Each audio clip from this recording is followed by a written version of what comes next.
Hi అండి, నమస్తే. ఈరోజు కూడా ఒక మంచి వీడియో అండి. ఈ వీడియో మనం ఇంట్లో కొబ్బరి ఉన్నప్పుడు అక్కడ పక్కన పెట్టేసేసామంటే అది బూజు రావడం, అట్లా ఫ్రిడ్జ్లో పెట్టిన గట్టిగా అయిపోవడం జరుగుతుంటుంది. అలా కాకుండా ఇలా చిన్న చిన్న ముక్కలుగా తీసి తర్వాత మనం మిక్సీ పట్టేసుకుంటే పొడిలాగా తయారవుద్ది.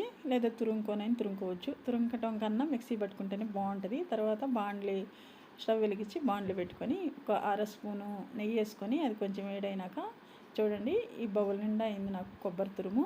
ఈ తురుము కూడా వేసుకొని బాగా ఫ్రై చేసుకోవాలండి. ఇలా చక్కగా ఫ్రై చేసుకుంటే స్టవ్ హైలో పెట్టకుండా మీడియంలో పెట్టుకొని బాగా కొంచెం ఫ్రై చేసుకొని తర్వాత అదే బౌల్తో ముప్పావు బౌల్కి తీసుకోవాలి బెల్లం అనేది. ఆ బెల్లం ముప్పావుకి వేసుకొని బాగా ఇట్లా ఫ్రై చేసుకోవాలి. ఇది కూడా రెండు కలిసిపోవాలండి. ఈ బెల్లం అంతా కూడా చక్కగా కరిగేలాగా మనకి ముద్దలాగా వస్తుంది, మంచి కలర్ కూడా వచ్చేస్తుంది. ఇలా చేసుకోవాలి. ఇంకా నెయ్యి ఇంకేం అవసరం లేదండి. తర్వాత అయితే దీంట్లో ఇంకా జీడిపప్పు కానీ బాదం పప్పు, కిస్మిస్ ఇలాంటివి కూడా వేసుకోవచ్చండి. ఏం అవసరం లేదు అనుకుంటే ఇట్లా మామూలుగా కూడా చేసుకోవచ్చు. నేనైతే ఇంకా ఇట్లా చేసుకుంటున్నాను. కొబ్బరి అనేది ప్రతిసారి ఇలాగే చేసి పెడుతుంటానండి. ఇప్పుడు మీకు ఒకసారి వీడియోలో చూపిద్దామని. ఇక్కడ చూడండి, నేను యాలకుల పొడి కూడా వేసుకున్నాను. తర్వాత ఇలానే కలుపుకుంటుంటే బాగా కలిసిపోయి యాలకుల పొడి కూడా చక్కగా మంచి స్మెల్ వస్తుంది, బాగుంటుందండి. చూడండి, కలర్ మారింది కదా. ఇప్పుడు బెల్లం అంతా కరిగే లోపల అడుగు అంటుకున్నది కూడా శుభ్రంగా వచ్చేస్తుంది నీట్గా.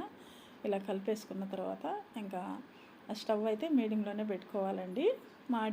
మాడిపోద్ది కాబట్టి నేనైతే ఇలా చేసుకుంటున్నానండి. ఇది ఎక్కువేం కాదు. తర్వాత బాదం పప్పు తీసుకొని సన్న పలుకులు చేసుకొని ఇలా కలుపుకుంటున్నాను. వేసుకొని అక్కడక్కడ తినేటప్పుడు బాదం పలుకులు తగులుతుంటే బాగుంటుంది టేస్టు. ఇంకా తర్వాత ఇది కలిపేసుకున్న తర్వాత ఇప్పుడు చూసుకోవాలి, ముద్దకు వచ్చేసింది కదండి. ఇప్పుడు మనము ఒకసారి కొంచెం తీసుకొని ముద్దగా వస్తుందా లేదా అనేది తీసుకొని చూసుకోవాలి. చూడండి, ఇలా తీసుకోవాలి. ఇప్పుడైతే అయిపోయిందండి. ఇలా అయిపోయిన తర్వాత మనం తీసి చల్లారించుకొని చక్కగా లడ్డూలు కట్టేసుకోవడమేనండి. బాగుంటాయండి. నేతిలో కొబ్బరి నేపుతాం, కొబ్బరిలో నెయ్యి ఉంటుంది. ఇంకా కొబ్బరిలో తేమ బాగా నెయ్యిలాగా వస్తుంది కదా, నూనె అనేది ఉంటుంది. చాలా రుచిగా ఉంటాయి. నాకైతే బాగా నచ్చినాయి. మీకు కూడా నచ్చుతాయి అనుకుంటున్నాను. ఒకవేళ నచ్చితే కానీ లైక్ చేసి షేర్ చేసి తప్పకుండా సబ్స్క్రైబ్ చేసుకోండి. మీకు కూడా నచ్చుతాయి అనుకుంటున్నాను. మీరు కూడా చేసుకొని ఎలా ఉన్నాయో నాకు కామెంట్ చేయండి. ఓకేనండి, బాయ్.